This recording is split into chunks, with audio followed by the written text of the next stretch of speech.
Hey everybody, this is Nicole Trombley from Anatomyscapes. Rochelle Clausen and I co-authored the Anatomy for Touch column in Massage and Bodywork magazine. Did you ever notice that we use the word tissue a lot in our work as massage therapists? Everything from deep tissue massage to soft tissue injury or even scar tissue. Well, what are tissues? Is that just another word for structures like muscles, bones, and skin? Or is there more to the story than that? Well, in this issue of Massage and Bodywork magazine, Rochelle and I explore what tissues really are, the 4 types of tissues in the human body, and how adding a tissue perspective gives us a new way to talk about the anatomy under our hands in every massage. Enjoy this video clip from one of our webinars where we explore one of the 4 tissue categories, connective tissue, in a lot more detail. And don't forget to head to abnp.com/anatomy for more digital extras. Enjoy, and we'll see you next time. So we're going to start at the beginning. So what is dense connective tissue? Well, let's start with a review. Let's talk about tissues in general. Sometimes if you highlight one thing, but you don't know where it fits in the family of things, right, it's like an isolated piece of information that's not as useful. So I like to always understand the frame. Even as a kid, my mom would be trying to explain my homework to me, and I'd be like, give me the big picture, Mom. So I'm a big picture girl. I still am. So the big picture is a quick review of connective tissue as a whole. So remembering that there's 4 types of tissue. If we back up one more layer, you have muscular tissue, you have epithelial tissue, you have nervous tissue, and you have connective tissue. So as we zoom in on these like reducing tiers, we get more and more specific to what we're going to be talking about.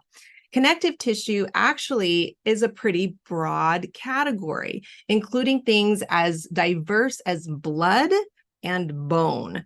I mean, I was kind of surprised when I reviewed this. I'm sure I learned it at some point, but getting back into biology and getting back into human anatomy studies in massage school, you kind of go, oh yeah, that's weird, right? Well, there's actually under discussion with this whole category about how to do this, how to categorize things, but there's certain things that make them similar.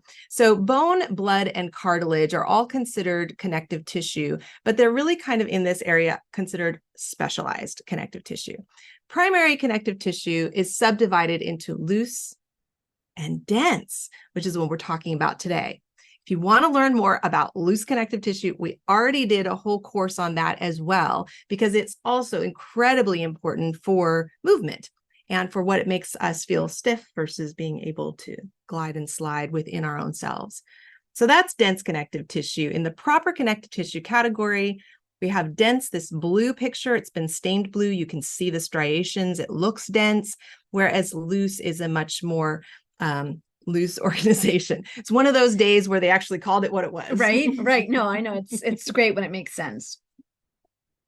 So we can subdivide one more layer. Go ahead and describe these two. This is where we're now really talking about dense connective tissue only, but guess what? You get to divide it again. I know. So our dense connective tissue is further subcategorized depending on its fiber orientation. And so we've got 2 major subcategories, and it's going to be either regular or irregular. And so we've got 2 pictures up here on the screen. And our regular dense connective tissue, we have a picture of the fascia lata. This is the location of the IT band, and you can see the striping of those collagen fibers. They're very regular. Very regular. They're very regular in sort of a uniform parallel direction. Yeah. In the next picture, you see something much more almost amorphous looking. This is the underside of the skin's dermis. And so our dermis is actually a dense connective tissue. Who knew? But its fiber directions are they're not as uniform, and they're categorized as irregular because you're seeing fibers when you're looking close, you're seeing them in multiple directions. What about the epidermis? The epidermis is not a connective tissue. What is it? It's actually epithelial tissue. It's epithelial tissue. And so it's much more cellular. The cells are packed together. They turn over really quickly. That's why we have hopefully our skin turning over quickly. Sloughing and keeping us looking young. It's just such an interesting thing because we think of skin as one thing. But when you have tissues or you have structures, a lot of times they are made of more than one kind of tissue. And I think it's just a really important moment to realize that that very, very thin layer is epithelial, like we said in the beginning, the 4 tissue types. But then that bottom layer is actually connective tissue, which has its continuity and continuousness down into the body, all the way down to the fascia that wraps around the bones.